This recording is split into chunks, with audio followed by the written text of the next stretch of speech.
Olá, boa tarde. Bem-vindos ao lançamento da segunda edição do livro Prosperar a Europa, uma análise geográfica. Eu sou professora auxiliar economista, estou em representação do professor António Sousa Lara, que por questões de agenda não pode estar aqui, não pode estar presente. E também vou fazer aqui um pouco o papel de moderação desta apresentação do livro, tertúlia, conferência, fazer aqui um pouco de cada uma destas coisas.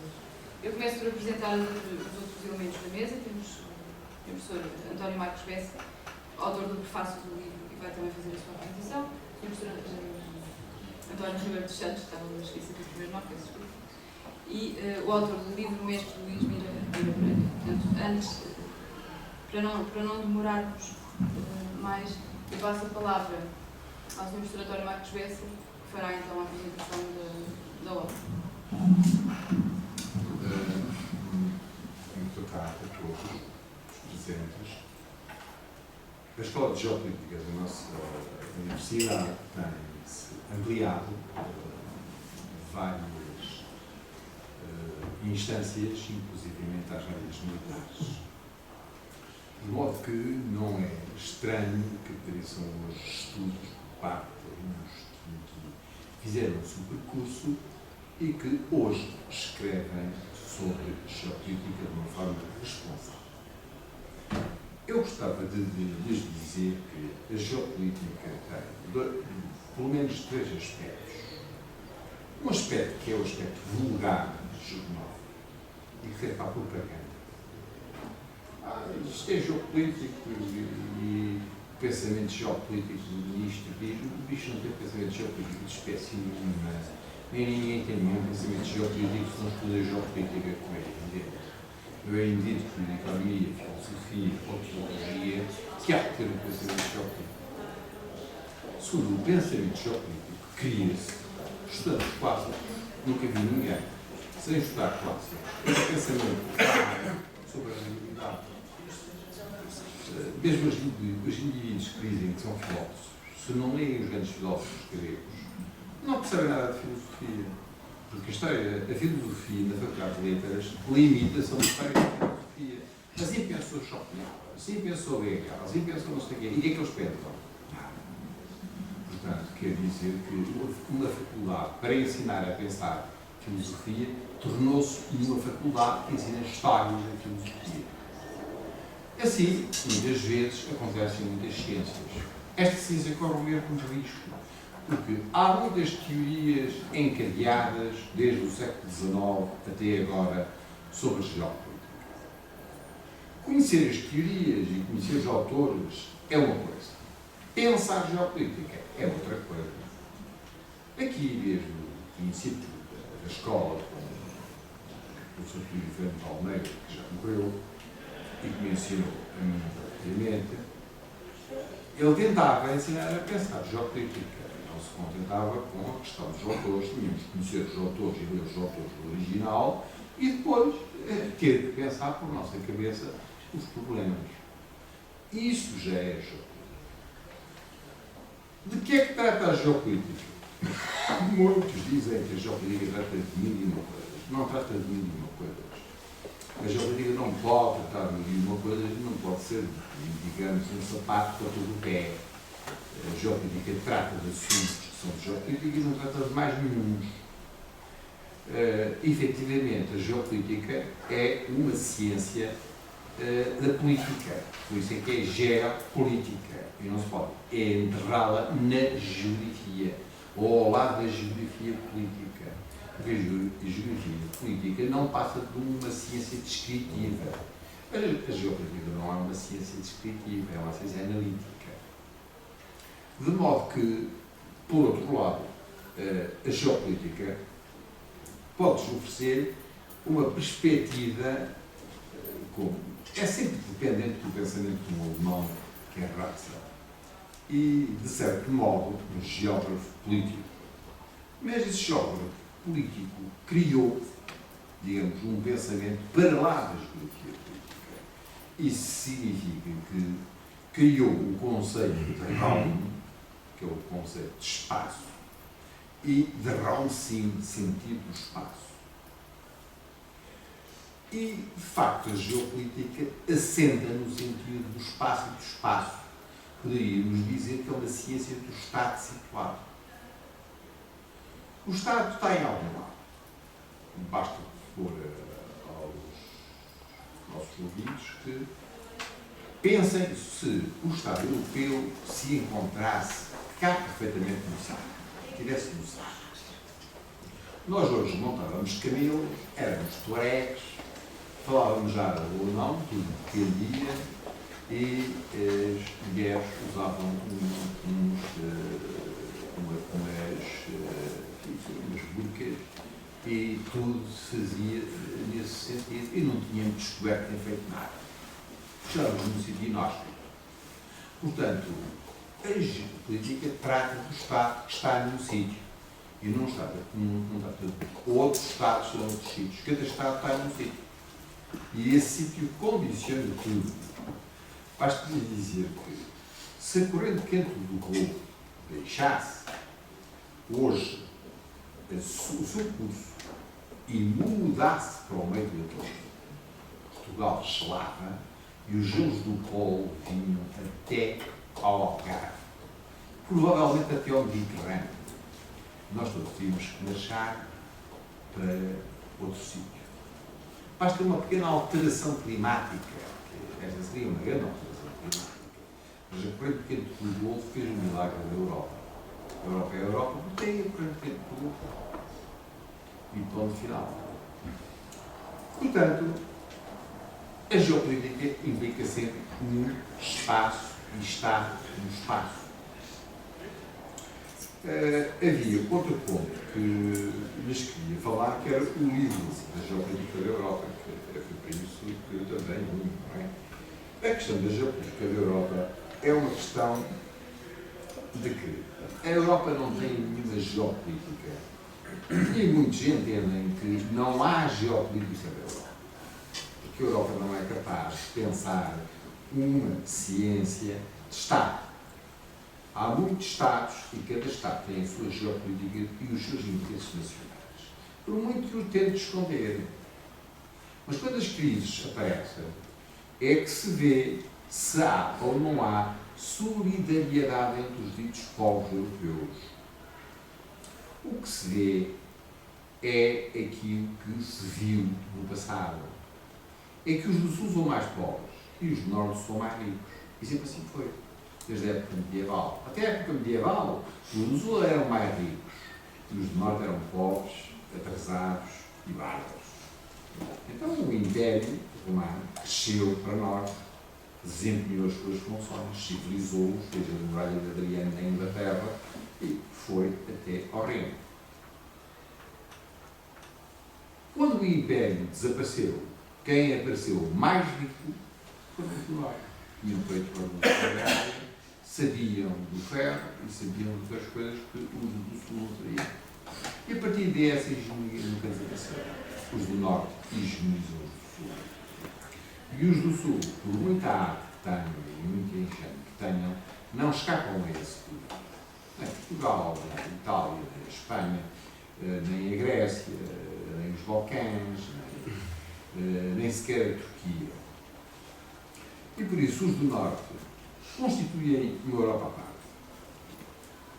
Como dizia o Presidente de Albright há pouco tempo, no fundo, se o euro sobreviver, vai sobreviver à custa do Sul. O Sul é que vai pagar as contas. Os do Norte. Será assim, não será assim, é o que queremos ver, mas que haja, como toda a gente entende, esmagadoramente ainda, coitados, que não pensam nestes problemas, pensam que a Europa é uma realidade. O problema é, onde é que acaba a Europa? Onde é que começa a Europa? A Europa começa nos Pirineus, para lá, ou ainda vai para os Pirineus. A Europa começa nos Alpes, para norte, ou ainda vai para os Alpes e chega até à Itália. Ainda está para norte dos Cárpatos e, por consequência, para sul. Isso não é Europa, são gregos, macedónios, e outros que está. Macedónia são frutas, não é? Mas de qualquer modo, Macedónia lá está. Mas de qualquer modo, os macedónios são europeus, essa gente da Albânia é europeia, essa gente que se encontra por aí, os turcos também são europeus, são as 10 coisas. Pois, onde é que acaba a Europa? A Ucrânia é europeia, os povos da Ucrânia são europeus, os povos da Finlândia são europeus. As perguntas sucedem-se, podem suceder-se a grande ritmo sobre essas questões. Mas isto, a Europa vai daqui, da Ponta de Sagres, até aos montes Uracos. Quer essa Ponta de Sagres, sabe que a Ponta de Sagres é notável. É um sítio que a gente pode verificar e tal, e medir. Mas os Uracos, se passar de comboio, são umas pequenas montanhas. Nem dá por elas. Passa por Uracos de comboio. Nem deu que passa por uma montanha. Mas tenta passar os Alpes aos Pirineus, está por isso, porque há muita neve, há muito nevoeiro, mesmo no verão e tal, e percebe que ali há uma grande cadeia montanhosa. Mas nos Alpes, nos Montes Altai, isso não existe. É um pequeno relevo dentro da estepe, não tem grande significado para os russos. Os russos são de lá de cá e estão de lá de lá.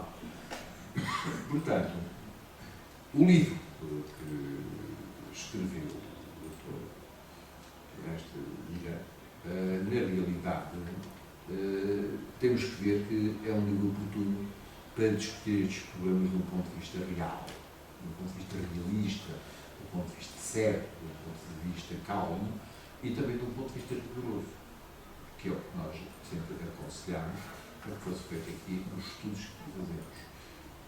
De vista real, um ponto de vista calmo e um ponto de vista que seja um ponto de vista seguro e que as pessoas não sejam iludidas através de palavras vagas e ilusões como se passa ali ao lado, que comentam enfim, não é, o eixo do mal, como se isso tivesse alguma importância ou afetasse a vida das pessoas ou tivesse alguma relevância mesmo para os protagonistas desse sistema televisivo que vendoniza na série nos jumbados, que só servem para divertir todos. De resto, o que eu também lhes queria dizer era isto, é que é um livro bem feito, é um livro estudado, é um livro investigado, e é um livro que tem, digamos, que teve já a sua eficácia e continua com a sua eficácia ainda bastante tempo. Apreciar mesmo no Brasil, então, o autor Luís Aguiar, teve grande apreço na escola, tem um grande apreço entre a comunidade geopolítica brasileira, que é das comunidades geopolíticas mais fortes, isto tem uma tradição fortíssima em geopolítica, e nós só o queríamos felicitar para terminar este pequeno introito sobre a geopolítica e sobre o problema de uma aplicação da geopolítica à Europa, que no fundo é uma geopolítica aplicada. Só o queríamos felicitar pelo trabalho que se deu e pelo esforço que teve a escrever um livro, a desenvolvê-lo e a transformar uma tese de mestrado num livro. Isso é que tem importância. Obrigado. Eu há pouco referi, nós estamos em vídeo, o Dr. Luís Vieira está a tentar estabelecer um contacto com o Brasil, estamos em videoconferência com o professor Edu Silvestre Carvalho, professor da Universidade Federal do Rio Grande do Norte, e com o mestre Didio Matos, que é um académico e investigador nestas áreas da geopolítica. E assim que for possível, o professor Edu Carvalho também fará uma pequena intervenção. Vou passar agora a palavra ao professor. Ora, em primeiro lugar, não me preparei para vir para este lado, porque estaria melhor talvez daquele lado, porque já há mais de uma década que estou jubilado. Portanto, o tempo passa e a gente fica, mas vai-se afastando dos problemas. Muitas coisas que disse o professor Bessa, eu penso como eu, quando fico, não vale a pena repetir. A Europa não tem fronteiras definidas, nem sequer politicamente, os tratados de Monteiro Bay, não se fala nisso, falam-se às vezes coisinhas tão pequeninas, mas não se fala da Europa, ninguém sabe onde é que começa a Europa, onde é que acaba. São nos Montes Urais, mas nos Montes Urais, do lado de cá, em cima, ou do lado de lá, se fosse os Montes Urais. E depois, a Turquia é a Anatólia, ou é a Europa. Os americanos é que querem que seja a Europa, porque têm um exército mais forte e mais bem armado, e, portanto, é uma força que, digamos, que lhes interessa manter. Mas, no modo geral, a Turquia não é a Europa, em princípio. O que é a Europa? A Europa, depois da invasão dos bárbaros, como soubesse em 437, os germanos vieram para aí abaixo e germanizaram tudo. De maneira que o Império Romano caiu e ficaram os germanos. E parece que continuam, embora já tenham partido duas grandes guerras, e continuam sempre a mandar e a impor. Se não é de uma maneira, é de outra. Mas, realmente, a ideia de juntar os povos todos, sobretudo com aquela ilusão de ser a economia mais forte do mundo e de poder vir a ter salários os melhores do mundo e ter um mercado comum que dava cabo dos mercados todos, ficava um mercado melhor, não era preciso fronteiras, não é preciso fronteiras para segurar os gatunos e os assassinos, o espaço Schengen pode-se atravessar tudo e tal. Se bem que na Alemanha não se atravessa tudo. Há zonas em que é preciso passaporte para lá entrar. De maneira que as coisas não são assim tão simples como parecem. Ao longo da história, nunca se viu haver amizades e haver identidades comuns nos povos. Os povos tentam cada um ser mais importante que o outro, tentam cada um ter mais força que o outro. E, portanto, como resolver o problema da Europa? Vamos ficar todos ricos. Porque a Europa não está a ficar rica. As economias que têm emergido em vários pontos do mundo vão tornando a Europa mais pobre. E, portanto, esse argumento é um argumento fraco. Já houve quem fizesse impérios sem dinheiro, como Maomé, etc. Mas indo para o lado do espírito. A Europa não tem espírito, ela não quer ter. Não quer o Papa, porque não é católica, é protestante, e é islâmica, e é tudo e mais alguma coisa, é laica. De maneira que não há um impulso espiritual para poder-se dizer, mas há uma cultura. A cultura realmente é a cultura judeu-cristã e a cultura clássica, de certo modo, é um motivo de união da Europa. Mas não há realmente os castigos grandes do islamismo não se mata mulheres à pedrada, nem coisa nenhuma. Portanto, há algo que os códigos penais, os códigos civis de toda a Europa são semelhantes, é talvez o único ponto que se podia ter aproveitado, que é a cultura e a religião. Portanto, a Europa ter uma alma, podia ser, embora, como diz o professor Bessa com razão, só há um Eurásia, não há uma Europa. Os Urais não separam nada, o mar Cáspio e o mar Egeu, o mar Cáspio e o mar Mediterrâneo também não são fronteiras diferentes, de maneira que é muito difícil pensar. Primeiro, era necessário definir o espaço, não está definido. Depois, uma língua comum. A língua comum, ainda hoje, as nossas antigas colónias ou províncias ultramarinas, como se chamava Salazar, falam a nossa língua. E nos Estados Unidos, ou a Guerra da Secessão, todos falam inglês, mesmo os que são da Louisiana e mesmo os que são do New México, os espanhóis e os franceses também falam todos inglês. Não há uma língua, há 26 línguas. Também não se compreende como é que se quer fazer uma União Europeia com 26 línguas. Cada vez que há um tratado é uma montanha, eu por acaso já me ocupei desse trabalho, é uma montanha de papéis e tal, de maneira que o livro aqui do nosso mestre Mira Pereira, que não foi meu aluno, mas que tem contactado comigo, é um livro importante, porque vê as coisas com uma realidade que também não se pode desprezar, isso até se pode também pensar. O que interessa realmente a geopolítica da Europa, só que a Europa Agora a geopolítica tem outros problemas que convém ler no livro dele, convém compreender e discutir. Isso é outro problema também. A Rússia é a Europa? Também ninguém sabe. Ninguém sabe se a Rússia é a Europa. Ninguém sabe se a Europa. Ninguém sabe. É a União Europeia um bocado desunida e assim um bocado complicada para se perceber. De forma que nós estamos hoje a viver uma crise e, como disse o professor Bessa, nós é que pagamos a fatura.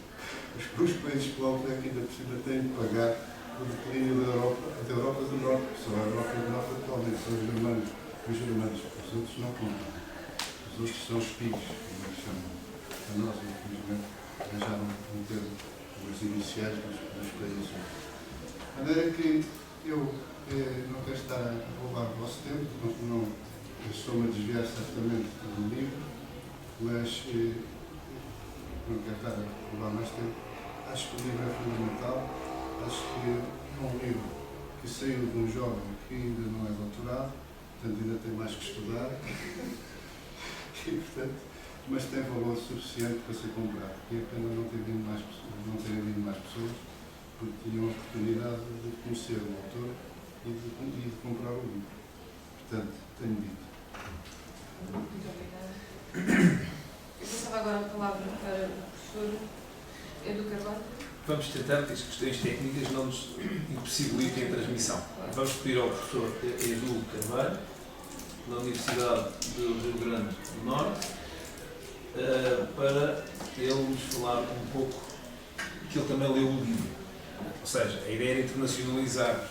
E é engraçado, isto agora é uma parte, que eu tenho vindo a estabelecer relações com o Brasil e com a Colômbia, com o México, com a Venezuela.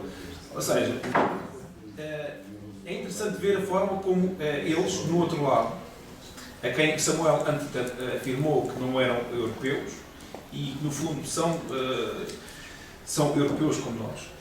Esta é a minha visão. Eu julgo que a questão da civilização europeia, não existe uma civilização europeia, mas várias civilizações europeias. Os anglo-saxónicos, os latinos, os eslavos, percebem? Portanto, nós vemos isto porque esta questão do Euromundo não há uma grande linearidade.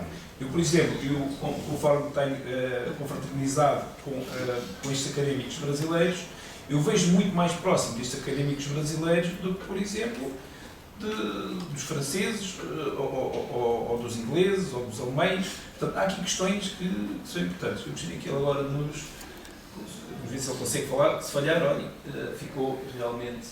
Professor Edu, consegue... Então a gente vai abrir aí um tempo para o senhor falar sobre isso. Depois a gente faz mais algumas perguntas. Fique à vontade, professor. Então, eu gostaria de congratular-me, né, com o Luiz Mira por esse esforço intelectual que representou primeiro a dissertação e depois a consolidação da pesquisa dele nesse livro. Tive a oportunidade de ler em PDF, né, desse outro lado do Atlântico. Né. Então, aqui a leitura de um sul-americano, portanto, um olhar distanciado, né, sobre os problemas europeus e a análise que o Luiz Mira procede. O que chama a atenção no livro do Luiz Mira é a coragem intelectual de fugir ao consenso. Quando você hoje escreve sobre processos integracionistas, e isso vale tanto para o caso europeu como para o sul-americano, via Mercosul, se tornou praxe se fazer apologia da integração comercial. Né? Se perdeu o foco da análise geopolítica. O Luiz Mira vem resgatar essa dimensão, que eu diria mais estrutural, sobre a relação do nacional com os processos de integração regionais. Né? E parece que dá conta disso. Né? Outro mérito, ao ler a obra do Luiz Mira, é identificar 4 macro-regiões na Europa que dariam respostas diferenciadas aos problemas geopolíticos colocados aos europeus. Evidentemente que isso vai contra esse outro consenso de ver a Europa como algo uno, né? Ela pode até, do ponto de vista comercial, se aproximar dessa imagem, né, de unidade, mas a cultura e o pensamento geopolítico, ele continua muito díspare, conforme as regiões da Europa, como o Luiz Mira demonstra, ou conforme as nações, né, que se tem em mente. O prefácio também é muito interessante, né, do orientador do Bessa, né, do orientador do Luiz Mira, ao chamar a análise o pensamento mackinderiano. Mackinder colocava a Europa como uma mera península da grande massa eurasiática, né, essa grande massa terrestre, chamada Eurásia. E parece que uma parte da crise europeia, ela advém justamente desse redimensionamento da geoeconomia global. Esse redimensionamento acontece com a entrada dos Estados Unidos em cena. Aquelas pequenas nações europeias não conseguiram mais competir com o gigante americano. E isto, de certa forma, tem sido o desafio global desde o fim da Segunda Guerra Mundial. Por um tempo, a Europa extrapolou, né, as pequenas unidades nacionais com a formação de sistemas coloniais de além-mar. Só que essa possibilidade histórica, ela foi barrada justamente pelos Estados Unidos, que na Carta Atlântica colocou aos ingleses, né, como pré-requisito para apoiá-los na guerra contra os nazistas, o fim dos impérios coloniais. Então a Europa, ela foi subitamente abstraída, né, na sua escala de atuação global para uma escala nacional. A União Europeia, ela tenta reverter esse processo, ampliando novamente essa escala. Só que ainda estamos falando de uma península da Eurásia. Não estamos falando daqueles vastos sistemas coloniais do período do imperialismo europeu. Então, vou problematizar um pouco as questões interessantes, né, que o Luiz Mira coloca no livro, para que quem esteja agora ouvindo possa refletir conjuntamente, né? A primeira delas é: para onde deve ir a Europa? Parece, né, e chama a atenção que estou olhando como sul-americano, né, parece que existem duas grandes possibilidades colocadas aos europeus. A primeira delas é uma extensão na direção do leste, incorporando a Rússia. A Rússia é um gigante em termos de recursos naturais, como falava Mackinder. E a Europa não pode abrir mão desse enorme potencial russo. Então, as diferenças históricas entre Oriente e Ocidente, né, dos europeus teria que ser posta de lado em nome de uma parceria mais estratégica com os russos. A segunda possibilidade é a Europa voltar seu olhar para a África, América do Sul e sul da Índia, retomando o seu processo histórico interrompido na Segunda Guerra Mundial, de uma projeção de poder para o além-mar. Evidentemente que a postura neocolonial hoje não seria mais bem vista nessas regiões do mundo. Então a Europa também precisaria se reinventar no sentido de não mais buscar uma hegemonia tradicional, típica de centro-periferia, para buscar parcerias genuínas, né? Uma construção de propostas efetivas que beneficiem os dois lados. Vou dar um exemplo. Os sul-americanos estão muito interessados hoje na criação, junto com os estados africanos, de uma organização de segurança e defesa do Atlântico Sul. Então, os países ibéricos, por exemplo, poderiam participar, né, pelos seus laços históricos, culturais, tanto com a África quanto com a América do Sul, desse bloco. Claro que isso obrigaria a um abandono da OTAN, né, ou uma relativização do papel da OTAN enquanto instituição de segurança internacional. Né? Algo que os países ibéricos hoje não parecem inclinados a fazer. De qualquer forma, com o aperto da crise, né, que se essa análise, né, feita pelo Bessa, pelo Luiz Mira e também por mim, estiver correta, né, e se a crise europeia for evidentemente uma crise estrutural, então teremos que procurar esses caminhos, né, conjuntos para superarmos a crise conjuntamente. Então, mais uma vez, queria parabenizar, né, ao Luiz Mira pela iniciativa. Muitas outras questões poderíamos agora levantar aqui, mas por problemas de tempo, né, e para não tornar a minha fala muito longa, eu vou deixar para uma outra oportunidade. Então, mais uma vez, parabéns ao Luiz Mira pela coragem de enfrentar o consenso. Acho que intelectual é isto, né, é arrumar contra o consenso estabelecido, hoje pela mídia, pela academia, né, e por alguns governos. Então, finalizo aqui deixando um abraço ao Luiz e que outras iniciativas desse gênero venham a frutificar ainda, né, em futuro breve. Os membros da mesa, infelizmente o som não me chegou muito bem aqui, então, com o risco, né, de, sem ouvi-los, repetir algumas das colocações já feitas. Inicialmente, eu gostaria de congratular-me com a obra do Luiz. Eu tive a oportunidade de ler uma versão eletrônica e me pareceu muito bem. Nós aqui no Mercosul temos o mesmo problema europeu, me parece, de se fazermos trabalhos acadêmicos sempre uma apologia dos processos integracionistas. E nesse sentido, o Luiz Mira se saiu muito bem ao buscar um outro caminho para tentar entender os processos que hoje acometem a União Europeia. Claro que neste ano, né,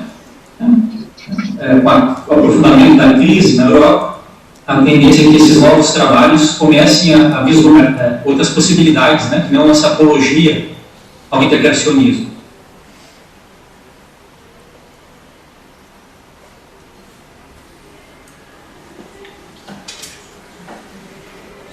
Sim, professor. Está feito. Vamos ver se conseguimos.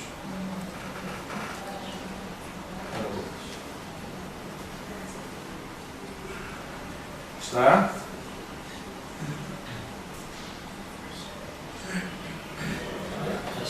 Vamos avançar um bocadinho. O problema foi que eu devia ter ligado com a rede por cabo num bocado que teria falhado, mas como estou a usar a rede wireless, acabou por ter uma falha. Portanto, o professor já vai avançar. Se calhar vou avançando eu e falei um bocadinho e depois voltamos ao professor Edu quando ele estiver disponível. Ora bem, a questão da Europa, conforme disseram os estimados professores, com quem muito aprendi, com o professor Marcos Bessa, por aquilo que eu aprendi a pensar, a forma como eu aprendi a pensar, agradeço a ele em grande parte. É um académico com o pensamento próprio. O professor Marcos Bessa pensa nas coisas fora out of the box, como atualmente se diz. É o homem que vê as coisas sem estar preso à convenção. E o grande problema na Europa, a meu ver, é que nós temos convencionado tudo. Convencionou-se que a Europa é um continente, quando a Europa não é um continente, quanto muito é um subcontinente asiático, faz parte da Eurásia, da questão do continente euroasiático. Quando na prática há aqui um certo número de questões de fundo, quando achamos que os europeus são todos iguais, e a meu ver não são iguais. Eu acho que, por exemplo, nós e os espanhóis, se calhar temos que nos virar mais para a América Latina, que são os que são mais parecidos connosco. E, inclusive, por exemplo, que se calhar para a África, em vez de estrategicamente nos direcionarmos tanto para a Europa, devemos continuar ligados à Europa, mas não focar, não entregar a nossa alma, a nossa vida à Europa. a Europa só nos está a sugar os poucos recursos que temos. Entregamos as cotas de produção, destruímos a capacidade produtiva, não temos nada. Nós, neste momento, não temos como sobreviver a nada. Agora, querem desmantelar as Forças Armadas, que são o último reduto da defesa do interesse nacional. Portanto, há aqui questões de fundo que nós temos que rever. E se nós queremos entregar a nossa sobrevivência a uma Europa que disputa entre si, vejam a questão, há aqui uma parte do livro que eu falo da guerra económica. Para já, esta questão do Euromundo é uma questão complexa. Os norte-americanos espiam tudo aquilo que nós estamos a fazer. Através do sistema do P11, que é conhecido por Eckler, que agora vai abrir uma nova central de data no deserto do Utah, agora vai começar a funcionar em setembro, consegue criar perfis para todas as pessoas no mundo. E então vão começar a saber quem é quem, e pior, a questão de saber quem é quem, desde que o motivo não seja terrorista, não há problema. A questão é que eles servem-se destas informações para beneficiarem a economia norte-americana. Portanto, há aqui disputa. Nós andamos a disputar. Este nosso mundo é um mundo de disputa. Portanto, os franceses foram apanhados há um tempo atrás, davam a espiar os americanos. Há uns anos espiaram a IBM e espiaram outras empresas, foram apanhados. Então o que eles disseram foi: nós somos aliados militarmente, mas economicamente é cada um por si. Portanto, os alemães vão ao ponto de servem-se das informações da banca para beneficiar as empresas alemãs. Ou seja, esta Europa que nós estamos a viver não é uma Europa cor-de-rosa como nos pintam. É uma Europa de conquista. Não é? Portanto, temos que pensar geopoliticamente onde é que nós portugueses queremos estar. Se não estamos a entregar, já dizia o Rousseau, que o servo entrega-se em nome de quê? Quer dizer, às tantas, depois se causa o vassalo, se entrega a vassalagem, quer dizer, maltratado, prefiro, não é? Prefiro não ser vassalo de ninguém, prefiro ser senhor e passar fome. Portanto, há aqui questões que nós temos que rever, a questão da Europa. Temos que rever para onde é que queremos caminhar. E é este debate que nós temos que ter. Muitas vezes é tabu, as pessoas têm medo, há uma autocensura. As próprias informações. Eu, para descobrir este livro, tive que andar na Russian Television, tive que ir ao Brasil, tive que ir a um conjunto de sítios que de outra forma não teria conseguido, porque cá nós vivemos uma comunicação toda filtrada. Vocês não têm noção, nós aqui não vivemos nenhuma, isto aqui, democracia, não sei se temos democracia, porque o próprio modelo da União Europeia, eu agora tenho vindo a aprofundar, a própria União Europeia, são as grandes empresas que fazem lobby na União Europeia e conseguem alterar a legislação, conseguem conduzir a União Europeia no sentido que lhes dá jeito.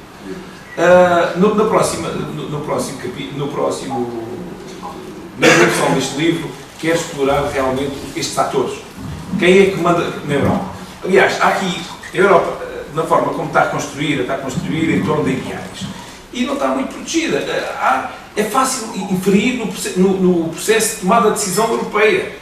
Se vocês quiserem que se passe qualquer coisa na União Europeia, pagam um grupo de lobbying e os tipos vão lá e fazem que as leis sejam feitas à vossa medida. Ou seja, a Europa está exposta a esta questão, que pode ser subversão, pode ser o que vocês quiserem, externa. Os chineses, se quiserem, controlam uma empresa de lobbying e acabam por beneficiar em contratos que têm connosco. E nós ficamos prejudicados. Percebem? Temos que pensar a Europa, criar, mas se querem que continue com a Europa, porque senão isto vai acabar por cair e vai dar tudo, e vamos entrar em conflito. Então, não tenham dúvidas, não é? Nós estamos a entrar numa geopolítica de conflito. Eu penso muitas vezes que podemos caminhar numa terceira guerra mundial. Portanto, eu digo isto, as pessoas ficam preocupadas, mas não ficam. Porque estas questões que nós estamos a viver e estamos a desfazer com as nossas Forças Armadas parecem-nos paradas. Vocês vejam quando foi a Revolução Francesa, os franceses com 300 homens entraram por aqui e tomaram o país, porque as nossas Forças Armadas estavam esfarrapadas e estavam... Portanto, há aqui questões... E não eram pagas. Portanto, agora vou deixar um bocadinho outra vez para o professor Edu e depois volto a falar um bocadinho, tentando não ser maçador. Professor Edu, está-nos a ouvir? Professor? Perfeito. Agora ouço bem, Luís. Olha, eu tive que adiantar porque ficamos sem comunicação e vou-lhe dar novamente a palavra. Peço desculpa. Bom, eu não tenho ideia até que ponto da minha fala conseguiram escutar, né? De qualquer forma, para não me repetir, eu vou direto às colocações, né? Me parece bem assim. Ok. Né? Eu gostaria muito de destacar os comentários do professor Bessa no prefácio do seu livro, Luiz, que me pareceu que colocou a questão da crise estrutural europeia de forma muito adequada quando citou o pensamento maquinderiano. Né? Se olharmos o mapa euroasiático, a Europa é uma península, né? Uma península territorial, né, de extensão muito pequena e, portanto, tem uma limitação geográfica muito grande, principalmente à medida em que emergem unidades geoeconômicas maiores, caso dos Estados Unidos, que redimensiona, né, o funcionamento da economia global. Então, essa nova escala, que hoje a China consegue também reproduzir, a Europa não está conseguindo. Né? Os sul-americanos também não têm conseguido reproduzir essa escala do ponto de vista industrial. Mas por que a nossa crise não se assemelha à crise europeia? Porque no setor agrícola, essa escala sul-americana ainda é suficiente para projetar algum poder no âmbito global. Essa possibilidade agrícola, ela não está colocada para a União Europeia. Né? A possibilidade europeia, ela é industrial, né? Uma continuidade industrial. Então, recuperar essa escala é o principal desafio europeu. Né? Concordo com você que há riscos, né, que se colocam para que se consiga essa unidade europeia necessária para se sair da crise. Será que ainda me ouve? Sim, perfeitamente. Pode continuar, professor. Acho que não me ouvem mais. Sim, estamos a ouvir. Pode continuar. Professor? Vou parar. Não, estamos a ouvir perfeitamente. Pode continuar. Nunca falhou.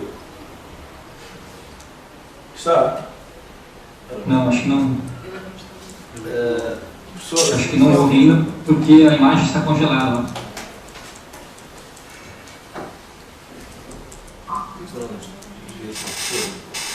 Não me dá para escrever o bate-papo a dizer que está tudo bem.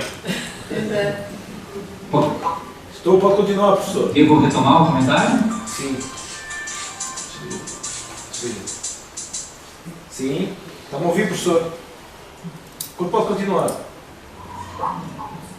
Eu acredito que estão ouvindo, sim. Pode continuar, professor. Posso continuar? Sim. Força.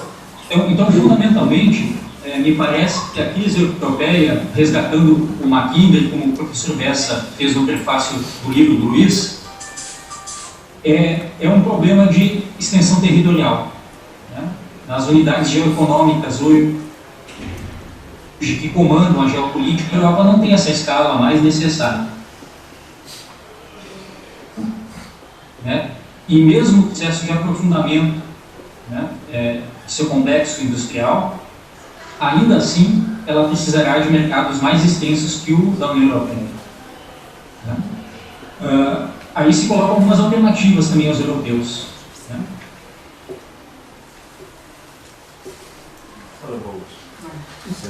Vamos para a próxima. Assim, eu posso tentar ligar o cabo de rede.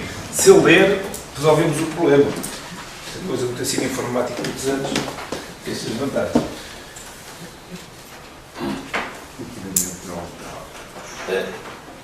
Mas é engraçado que os norte-americanos não interessa que nós nos aproximemos da América Latina. Aliás, o professor Huntington veio dizer que a civilização da América Latina não tem nada a ver connosco. E é isto que nós temos que nos aproximar da América Latina, claramente. Deixa-me só ver se isto funciona assim.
Professor,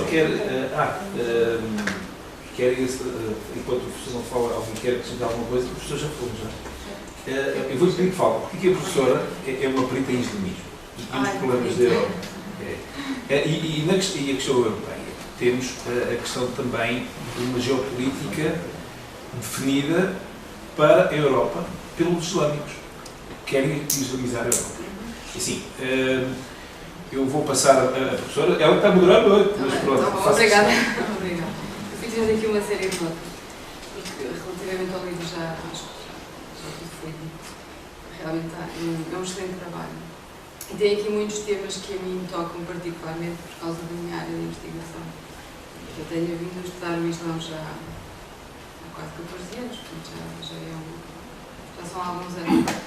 E aqui o livro toca uma série de pontos que realmente é preocupado a Europa do ponto de vista da segurança. E o Dr. Luís acabou de referir que tem a ver com o aumento da islamização. Realmente o número de muçulmanos que têm vindo para a Europa tem crescido bastante, sobretudo depois dos processos de descolonização, que coincidiram alguns deles com a criação da então Comunidade Económica Europeia, da União Europeia. E, portanto, os habitantes das antigas colónias foram vindo para a Europa, até porque os países que os acolheram também precisavam de mão de obra e, portanto, isso facilitou essa imigração. O que acontece é que nos últimos anos esta imigração de muçulmanos tem aumentado, é patrocinada por alguns polos principais, nomeadamente a Turquia reislamizada. Aqui falou-se várias vezes da Turquia, será que a Turquia faz parte da Europa ou não? A verdade é que, apesar de se auto-intitular como um Estado laico, tem vindo a crescer novamente a questão do Islã. E, portanto, esta Turquia reislamizada é um dos polos que patrocina esta migração para a Europa. A Arábia Saudita e o Irão e a Irmandade Muçulmana. Ou seja, os membros da Irmandade Muçulmana, eu costumo dizer, cortaram as barbas e vieram para a Europa.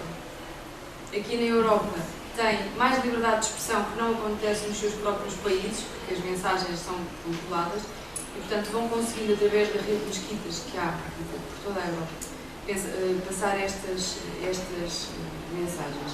E esta crescente islamização, com estas mensagens mais radicais, tem levado alguns autores a falar daquilo que o Dr. Luís também fala no livro, que é a Eurábia. A existência de uma verdadeira Eurábia.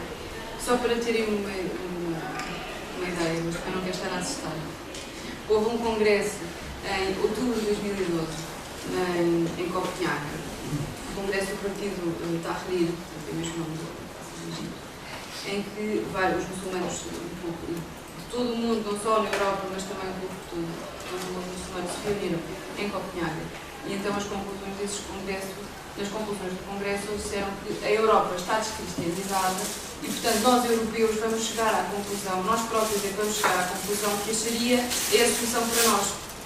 E, portanto, nós vamos pedir aos muçulmanos para nos trazerem a Sharia, a lei islâmica, é baseada no Alcorão e na Sura, e nós próprios vamos adotá-la com tudo o que ela implica, com todas as lapidações que foram referidas, com todas as sanções exato, e que estão incluídas. Inclusivamente, um dos membros da comunidade islâmica do Reino Unido já veio publicamente dizer que a partir do momento em que no Reino Unido tem havido um grande debate no Reino Unido no sentido de integrar a Sharia no sistema judicial britânico. E ele disse que a partir do momento em que se cortar a mão a um ladrão, os roubos vão diminuir. E então, segundo eles, nós vamos chegar a essa conclusão. Temos estado a falar de fronteiras e de facto, proteger as fronteiras já não é suficiente neste momento, dada esta crescente islamização. E não é suficiente porquê? Porque estes e agora eu também gostava de fazer aqui uma distinção. Nem todos os muçulmanos são radicais, não podemos tomar todo pela parte. Mas estava eu a dizer que não podemos, que não basta, ou já não é suficiente proteger as fronteiras, porque os radicais islâmicos atacam-nos a partir de dentro. Madrid 2004 eram espanhóis, Londres 2005 eram britânicos, Toulouse 2012, aquele atentado daquele jovem no Iraq que matou o professor e umas crianças e alguns soldados franceses, era francês, tinha ascendência argelina, mas era francês. Portanto, eles já são cidadãos europeus, eles já fazem parte da Europa. E esta crescente islamização, como eu também aqui abordado, realmente tem sido, ou tem estado nas discussões, quando se fala de questões de segurança, tem sido um dos pontos que é discutido nos palcos europeus. Eu queria dar os parabéns, antes de mais, agradecer pelo convite para estar aqui e dar os parabéns por este vídeo e esperar que continue nesta senda. E se depois quiser aprofundar também os estudos relacionados com o Islão, se precisar de alguma ajuda, eu terei muito gosto em ajudá-lo. Eu gostava só de dizer uma coisa, não sei se a colega conhece o Alexandre de Alval. Sim, é um livro É um livro que, sem entrar em questões se o Islão é radical, é bom, é mau, é assim usado, aborda a questão numericamente. Dentro de tantos anos, como os europeus não têm filhos. Aliás, foi assim também que o Império Romano caiu quando vieram os germanos. O sistema é o mesmo. As mulheres aqui são juízas, são condutoras de autocarro, mas não têm filhos. E os islamitas têm montes de filhos. E as mulheres não podem trabalhar em certas coisas, nem têm certo, precisamente para manter. Portanto, tem o tal espírito que eu estava a dizer. Maomé conseguiu fazer no deserto de fora uma união espiritual. Sem espírito não se faz nada. E, portanto, se a gente estudar a história e for lá para trás e ver que não é dizer assim, vocês vão ficar todos ricos. Ninguém acredita. Todos ricos. A Europa está a perder terreno porque já não consegue explorar a África, já não consegue explorar a América do Sul, já não consegue explorar os países que explorava e tinham uma superioridade tecnológica que obrigava esses países a comprar tudo, automóveis, barcos, óculos, relógios de pulso. Quer dizer, isto agora já não é preciso porque eles sabem fazer tudo. Até sabem fazer energia atómica e até ameaçam já a Europa e outros países com bombas atómicas e coisas do género. Portanto, o grande problema do Islão não chega a ser um problema. A Europa rendeu-se a um povo que tem outra maneira de pensar. Se é boa ou má, não interessa. Interessa que eles crescem dentro de uma progressão numérica que o Alexandre de Alval faz, escreve, e que a pessoa vê que daqui a tantos anos a Europa é islâmica. E acabou-se.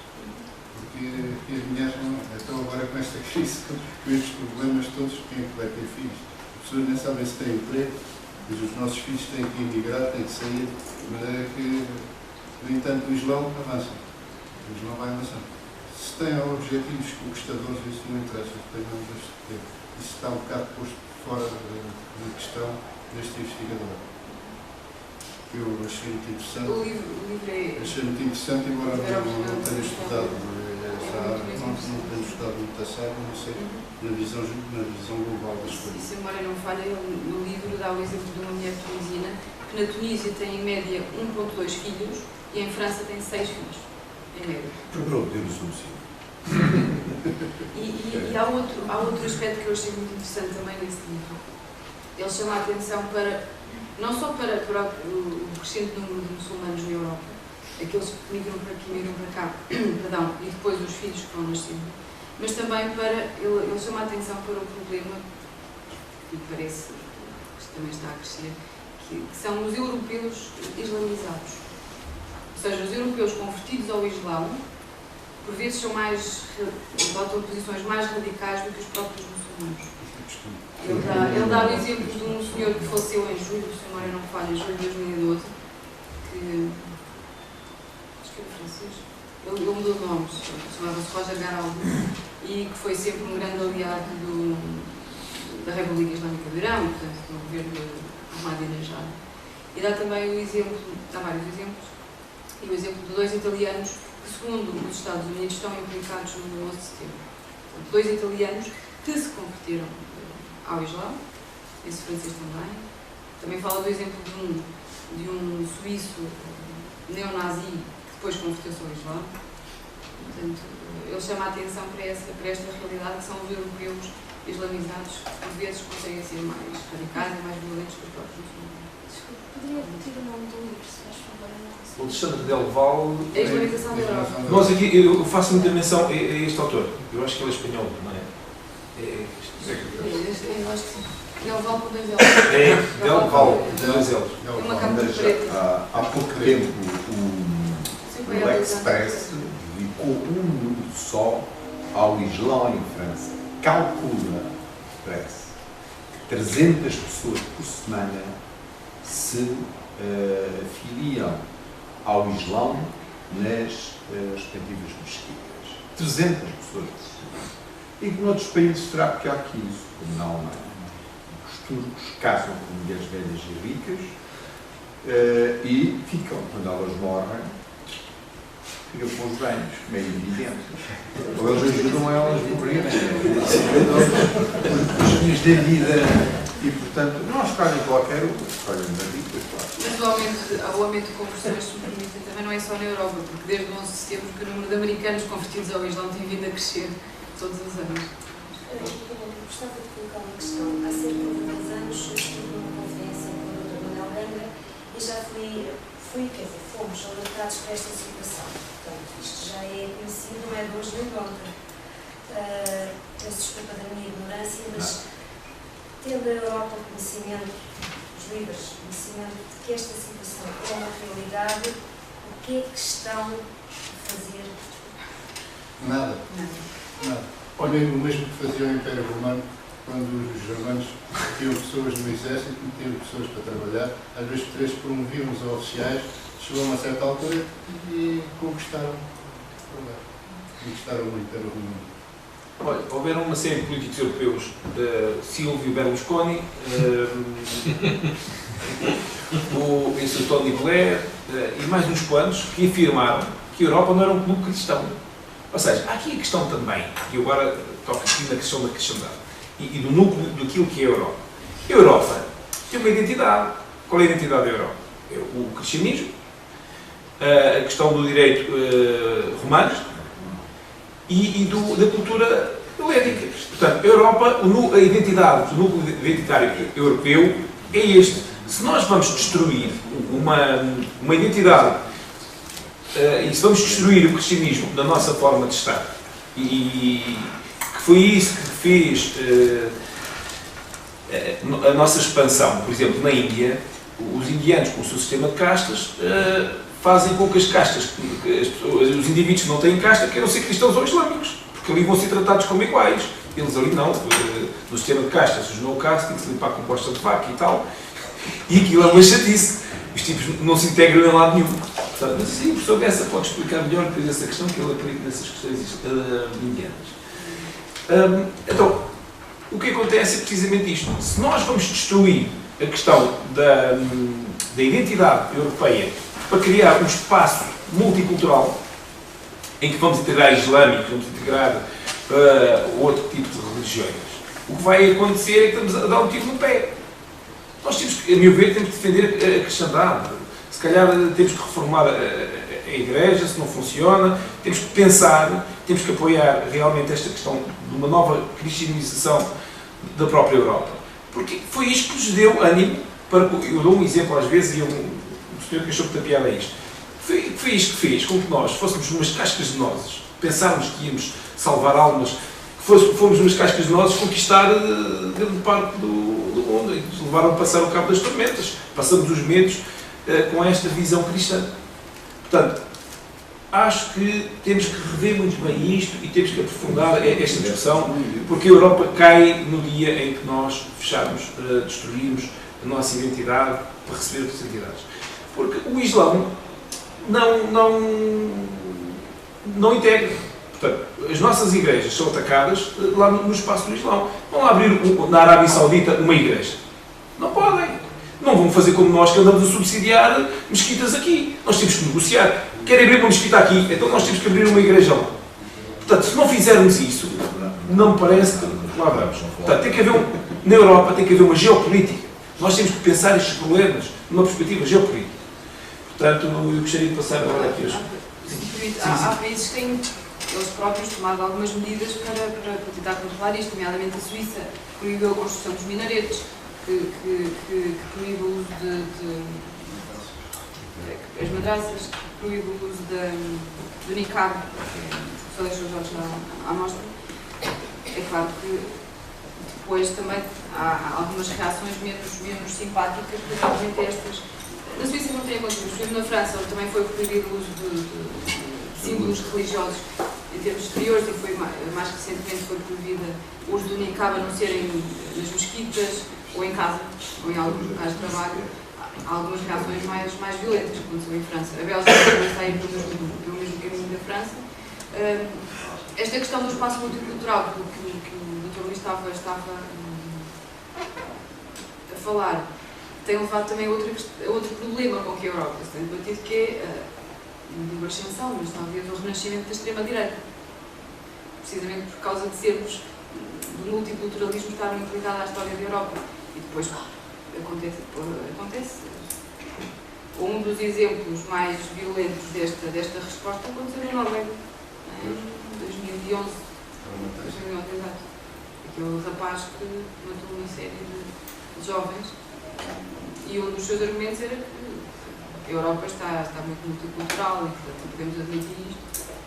Há, inclusivamente, na Holanda, um senhor que é o presidente do Partido pela Liberdade, acho que é assim que se chama o partido, ele chama-se qualquer coisa Wilders, é um senhor loiro, pelo caso branco, que os seus discursos contra a comunidade islâmica são completamente arrasadores. Ele tem um blog, ele começou por publicar o blog em neerlandês e agora já publica em inglês, para chegar a mais gente. O primeiro nome dele acho que é Geert, depois é Wilders, com W. E faz imensos discursos contra este multiculturalismo europeu e contra a comunidade muçulmana. É claro que tem a cabeça a prêmio. Inclusivamente um cineasta, um realizador holandês, Theo van Gogh, foi morto em 2004 por causa de um filme que fez, chamado Submission, sobre a condição feminina nos países muçulmanos. Portanto, foi morto. Sim, já nem isso que eu ia dizer, mas o ser morto por essas circunstâncias é relativamente normal, já que o próprio Papa disse que, e é verdade, que o século XX foi quem deu mais mártires à Igreja Católica. Mas, não sei, a mim parece-me que o mais perigoso de tudo isto é colocar o Islão como adversário, mais do que qualquer outra coisa. E porquê é que eu digo isto? Porque, para já, não me parece que sejam os cristãos que se estejam a converter ao islamismo. Quem se está a converter ao islamismo é quem já não tem religião. Ou seja, eventualmente pode-se dizer cristão e ter um historial, mas já não tem. Já não vai à missa, nem sequer sabe o que é ir à missa, não sabe. Porque o Islão é uma religião fácil, muitíssimo mais fácil que o cristianismo. Ou seja, portanto, acaba por ser, como é muito mais fácil, o facto de se ter perdido a religião na Europa, criou-se aqui um ambiente fantástico para o Islão entrar. A Europa descristianizada. A Europa descristianizada, exatamente. Mas eu acho que há aqui um perigo brutal, que é, eu acho que os grupos radicais, porque de facto é uma loucura, não é? Eles conseguirem convencer pessoas a darem toda a sua vida e de matarem-se por uma causa que é uma de ódio e que é uma estupidez. Mas isso é alimentado por nós. Eu acho que isso é o mais perigoso no meio disto tudo. Porque tivemos uma oferta enorme há relativamente pouco tempo com o Wikileaks, que nos permitiu perceber o que é que se está a passar no Iraque. O que é que se tem passado no caso do Iraque, aquele caso do helicóptero Apache e não sei o quê. Isto eu acho que é mais perigoso do que qualquer outra coisa, porque são este tipo de coisas que alimentam os grupos radicais, porque se não alimentarmos os grupos radicais, eles precisam de ter algo para alimentar esse ódio. Porque, teoricamente, se a Europa tivesse metade das pessoas que cá estão são islâmicos, eles não iam lançar bombas cá para cima porque iam tentar matar os islâmicos. E já sentiam um espaço multicultural. Mas a mim, não sei o que é que vocês acham, mas a mim, acima de tudo, acho que é extremamente perigoso colocar demasiado como inimigo, ter muita atenção nestas ações militares, ter muita atenção naquilo que se está a fazer. Ter muita atenção em situações, por exemplo, como a morte, como o ataque ao Bin Laden, que pode ter sido muito simpático para muita gente que queria matar o Bin Laden, mas que na realidade só teve a alimentar a Al-Qaeda no Paquistão e a mostrar que não se respeitavam a autonomia deles. Portanto, não sei o que é que pensam sobre isso. Se calhar agora, é assim, a questão do Bin Laden, eu não sei se ele morreu naquela altura ou se morreu antes. Eu acho que ele não morreu. Ou que não morreu, porque a fotografia, eu vi as fotografias, não pareceu o Bin Laden. E os que o mataram, todos a aparecer todos. Supostamente. Mas há pessoas contrárias. Portanto, isto são questões. O Dr. João falou na questão da política externa norte-americana. Eu pessoalmente também acho que tem sido exagerado. Já a questão da conquista, estamos a ter uma nova conquista do Oeste. O Oeste já parou, agora estão a conquistar aqui a questão do Oeste. Eu pessoalmente não concordo com a política externa norte-americana. É uma posição que eu tenho, mas isto está a criar inimizades, não tanto para a Europa, mas mais para os Estados Unidos. Hoje em dia, se vocês vão, por exemplo, a questão da América Latina, eles não, a maior parte deles não podem com os Estados Unidos, não é? Eles estão a arranjar inimigos, porque estão sempre a tentar conter. Vocês vão ver o mapa do Brasil, e o mapa do Brasil, ok, é o vídeo, mas isto está sempre a cair, é uma chatice. E a questão do Brasil, os Estados Unidos têm medo que o Brasil seja uma ameaça para eles. Então têm, à volta do mapa do Brasil, uma série de bases militares para tentarem conter a questão do Brasil. Portanto, eu não vejo porque é que temos que andar a disputar e ter que haver tantas disputas que só nos vão levar a um conflito. Eu acho que tem que haver mais prudência, tal como o professor Samuel Anderton refere. Tem que haver mais prudência nas relações internacionais. Nós vimos realmente, com esta questão do pós-Guerra Fria, deu uma ideia errada aos Estados Unidos que podiam fazer tudo porque era uma potência hegemónica. Agora, isso está a trazer o ressurgimento de, por exemplo, dos BRIC. Está a haver uma reação da parte dos chineses, da parte dos russos. É interessante ver que, a certa altura, quando foi as eleições na Rússia, andavam para lá uns indivíduos a fazerem manifestações e diziam que havia falcatruas nas eleições. O que é certo é que, passados uns dias, os russos tiraram de lá uma série de ONGs norte-americanas que andavam a fazer guerra subversiva. Portanto, há aqui questões de fundo que nós temos que ver, que temos que tentar entender. Eu não sei para nós se a Federação Russa cair, acho que é muito pior. Com uma série de armas nucleares na mão de grupos terroristas e podem ficar na mão de pequenos Estados. Quando caiu a União Soviética, os ucranianos ficaram com muitas coisas, com o armamento nuclear, ficaram com porta-aviões, que depois acabaram por vender aos chineses. Os chineses neste momento têm tecnologia nuclear, porta-aviões nuclear desde a União Soviética, graças à questão da Ucrânia. E neste momento já estão a fabricar porta-aviões iguais. Portanto, a questão da disputa é uma disputa que nos vai arrebentar nas mãos. Só para terem noção, neste momento os indianos, em conjunto com os russos, desenvolveram um míssil que dá Mach 7. Mach 7 é 7 vezes a velocidade do som. Neste momento os chineses já têm um míssil que destrói porta-aviões. Ou seja, o poder militar norte-americano, que é baseado em porta-aviões, pode estar em risco, porque os tipos mandam para lá um míssil e metem o porta-aviões no fundo. Esta é uma grande disputa e esta política externa norte-americana está a arranjar inimigos ao Ocidente. Não é só para eles, é para nós também. Não é? E nós vamos acabar por andarmos a disputar e com uma má política externa e com uma má geopolítica, estamos a destruir aquilo que tivemos. Nós queremos realmente, temos muito bem neste sistema global. Não é? Portanto, é neste sentido que acho que temos que pensar. Os Estados Unidos têm que pensar na sua política externa muito seriamente. E nós também. Portanto, os Estados Unidos. Porque eles têm vindo a arranjar muitos inimigos. Eu quero fechar com... Gostei de ouvir, tem toda a razão. Eu ia só por uma questão se era possível, que é uma coisa que às vezes fica a pensar. Os povos do Norte têm sempre a tendência de culpar nestes problemas da Europa os do Sul. Mas há uma curiosidade, é que as civilizações da Europa, aquelas que marcaram o mundo, estão exatamente no Sul. A romana, a helénica, até mesmo a otomana, de alguma forma. O que é que se passou na história que não marcou para permitir uma viragem na memória das pessoas? Isso é uma questão de história que não é muito fácil de resolver. É que essas civilizações tiveram esse poder enquanto foram ricas.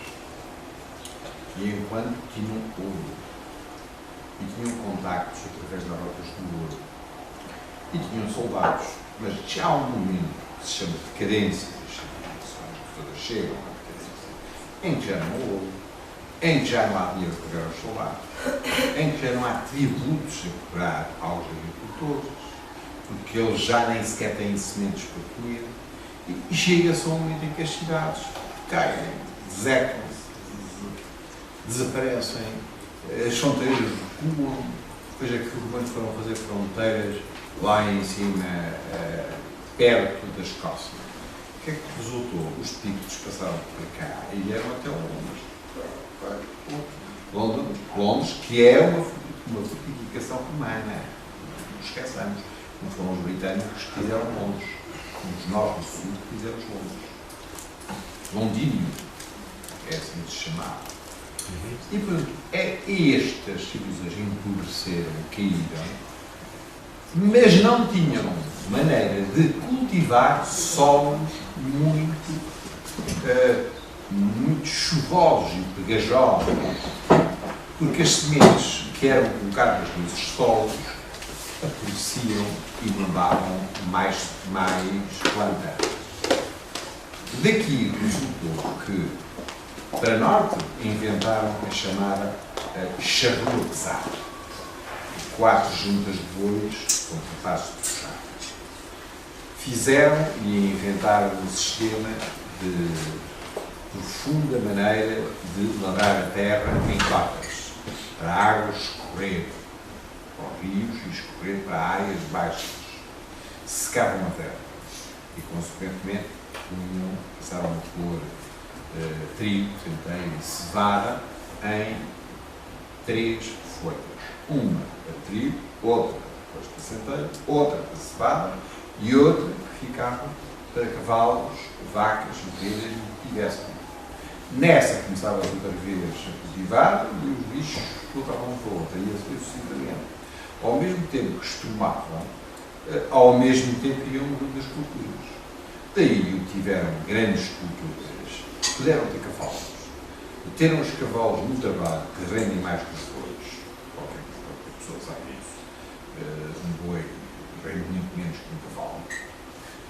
E também cavalos de guerra. Cavalos de guerra para fazer a guerra. Portanto, foram os países que deram cavalos e cavalaria. Porque cá embaixo, como se lembra os romanos, tinham um centurião em cima de um cavalo e o resto a pé. Foram a pé para todo lado. Os outros não iam a pé para lado nenhum. Iam montados em cavalos. E depois descobriram o canhão, o amigo. Já percebeu? Não é preciso mais fortalezas. Canhão, bum, tirem o castelo abaixo, bum, trombo, bum, lá vai o castelo. Para que era um castelo? Para que era um senhor feudal? Tornou-se uma coisa. A tecnologia, e usando agora a tecnologia do norte, tornou a tecnologia do sul ultrapassada e inútil. A consequência disso é a hegemonia do norte até hoje. Não sei se sabem, mas posso-lhes dizer. Eu ensinei na Finlândia durante um mês. Na Finlândia, o ensino primário é todo gratuito, com livros e com tudo, e com comida e com transporte. Primeiro ponto. Segundo ponto. O secundário é todo gratuito, com livros, com transportes e ainda com subsídio ao aluno. Os pais não têm que se preocupar com isso. Se chumbarem, isso é um problema deles. Perdem os privilégios que o Estado lhes dá. Só entram na escola no primário aos 7 anos. Os pais têm que estruturar até aos 7 anos. Só aos 7 anos é que começa a educação do finlandês normal. Depois, escolherem cursos técnicos ou cursos universitários, são todos de borla e são todos pagos. Se ganhar uma bolsa e for de uma família pobre, carpinteiros ou outra qualquer, perde uma bolsa, o Estado paga. Hoje, a Finlândia é uma marca, digamos assim, num sítio terrivelmente fragilizado pelo gelo, onde o tratamento de túneis para estar quieto. E as luzes são todas cobertas com túneis, e o nariz cá fora, ninguém vai. Vive naqueles sítios, mas o que é certo é que tem uma civilização avançadíssima. Resolveram fazer, por exemplo, navios, fazem os maiores navios dos taleiros deles. E é eles que não é essa engenharia naval que cuida disso. A Nokia dos telefones era uma populaçãozinha que eles escolheram a marca e tal, e fizeram a Nokia. E de outros sítios fizeram outras coisas. Portanto, saber e saber fazer tornou-se uma coisa importantíssima para eles. Mas como investindo fortemente na educação, cujo presidente dele, desde lá, a Conan, disse que a educação é fundamental para o nosso povo, senão não passaremos de pastores de rendas. Perceberam o problema? Nós aqui nunca percebemos o problema, achávamos que tínhamos sol a mais. Nunca percebemos o problema. Temos muito sol, vendemos o sol, e as praias, ninguém no sol e as praias, estamos dizendo que o sol e praias. Tem nesses países árabes, até sol mais. E vou-vos dizer, os árabes também não são grande perigo, porque se nós nos negarmos a água, só há 1% de água se bebe. Toda a água que existe em todo o mundo, em todo o planeta, 1% é bebível e é utilizável na rega. 1%. Os árabes têm 0%. A água que lá chega é a água do rio Loire e outros rios franceses. Os franceses arranjaram navios que despejam água lá. Tem que levar um produto que é para a água não apodrecer dentro do navio. Logo que esse fluxo seja interrompido, os árabes vão beber areia e petróleo. Por isso é que eles estão tão entusiasmados em vir para cá. Querem desenvolver isso. E os chineses estão entusiasmados em comprar redes de água. Redes de água. Água de Sintra, águas de Portugal, as águas disto, as águas da França, as águas de tal, as águas disto. Mas eles têm dinheiro e nós queremos o dinheiro deles. O petróleo. Eles vão comprar um água que é o bem mais caro que será do futuro. É o futurível caríssimo. Água. Água é uma coisa muito simples. As companhias de água valem muito dinheiro. Vão valer muito dinheiro. Se eu fosse todo agora, vou dar mais uma água. Porque não será talvez no meu tempo, mas num tempo, porque a água vou dar para tomar petróleo. E o petróleo é para baixar. E desta semana caiu não sei quanto por cento. Pois bem, a água está a subir. Obrigado a todos. Foi um prazer estar convosco e termos esta boa discussão. Não conseguimos dizer um chato, tão bom, não é assim. Precisávamos de uma eficaz.